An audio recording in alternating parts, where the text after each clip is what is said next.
फुहारी के बीच केदारनाथ धाम का नजारा इस वक्त लोगों का दिल जीत रहा है। बर्फ की सफेद चादर से ढका हुआ मंदिर, आसमान से गिरती बर्फ की हल्की फुहारे और चारों ओर का शांत वातावरण मानो धरती पर स्वर्ग उतर आया हो। सोशल मीडिया पर इस मनमोहक दृश्य के वीडियोस तेजी से वायरल हो रहे हैं। भक्त इसे एक दिव्य अनुभव बता रहे हैं और हर कोई इस नजारे को अपनी आंखों से देखने की तमन्ना कर रहा है। केदारनाथ न सिर्फ श्रद्धा का केंद्र है, बल्कि ऐसे प्राकृतिक नजारे इसे और भी खास बनाते हैं।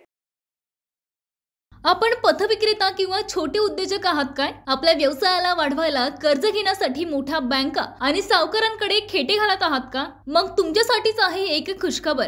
आंतरराष्ट्रीय सहकार वर्षानिमित्त सहकार क्षेत्रात आपल्या कार्यासाठी महाराष्ट्रात नावाजलेली विश्वासू पतसंस्था म्हणजेच Girnar urban credit cooperative society limited Nagpur आपल्यासारख्या होतकरू पतविक्रेत्यांसाठी घेऊन आली आहे व्यापारी मित्र योजना, ज्यातून मिळेल यशस्वीतेचा नवा मार्ग। 1 लाखापर्यंत सुलभ कर्ज, सोप्या कागदपत्राची आवश्यकता, नाममात्र प्रोसेसिंग फी, पतविक्रेता आणि छोट्या उद्योजकांना कर्ज उपलब्ध व्यवसायाच्या वाढीसाठी Girnar urban credit cooperative society लिमिटेडची मिळेल साथ। मग व्यवसाय वृद्धीतून आपल्याही जीवनात येईल आनंद हमखास। अधिक माहितीसाठी आजच Girnar urban credit cooperative society limited Nagpur, Nandanvan main road, state bank समोर, नंदनवन नागपूर। संपर्क 9890401788।